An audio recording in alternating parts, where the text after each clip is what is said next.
Greetings. What's going on, everybody? My name is Gabe Sheree. I might not have time to do a video on an instrument this week, so I figured I would do a walk and talk, which I haven't done in a while. Talk about something music related.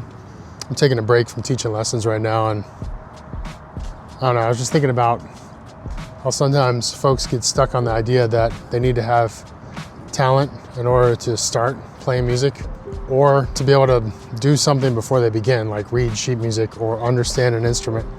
But honestly, you don't really need any of those things to begin your journey on music.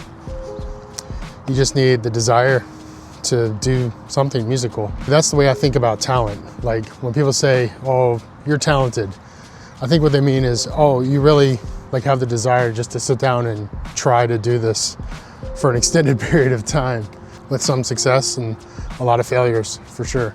I'm sure real talent exists too. There's definitely folks I've met who are extremely gifted, musically speaking, who have an innate understanding of music before they've learned a single lick from anybody about it. So it's out there, but it's a lot more rare than the overall talent I think a lot of folks talk about.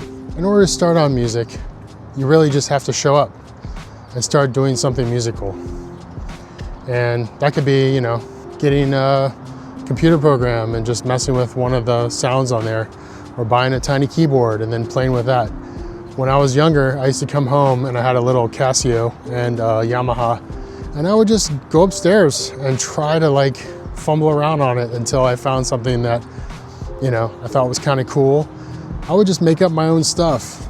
Most of my time wasn't spent practicing sheet music or the stuff I was supposed to be practicing for, band or piano lessons. What appealed to me was creating my own sounds and making my own music, which is what I've always been trying to strive for. There's been many deviations along that path, just to keep me going. But that's part of the journey. Going back to something like sheet music. Sheet music is like a blueprint of music.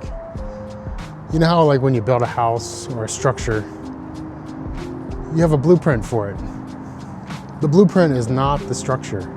The structure is the thing that's sitting there. That's the house or the building. Sheet music is a way to get to a sound you're looking for. It's also a way to communicate music between groups of people in a logical manner, but it is not music in the sense of the sound that is coming out of the instrument. And I always try to express that to folks. It's just sit down, hang out with the piano, hang out with your instrument, make some sounds, see what happens.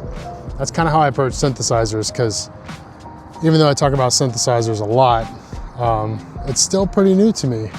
There are people who are extremely more gifted and better at patching, making sounds, and doing things on synthesizers than I am.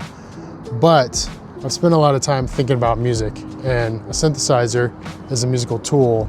And I figure if I know what I want musically, then I could probably try to make it come out of an instrument that I'm working on, like a synth. I'm trying to convey that don't let anything hold you back from starting music if you're interested in it, or anything, art, hockey, baseball, watercolors, video games, I don't know, just go do it. You don't need permission to do any of this stuff. A lot of the folks that I know have worked, a bunch, many long hours to develop whatever it is they do.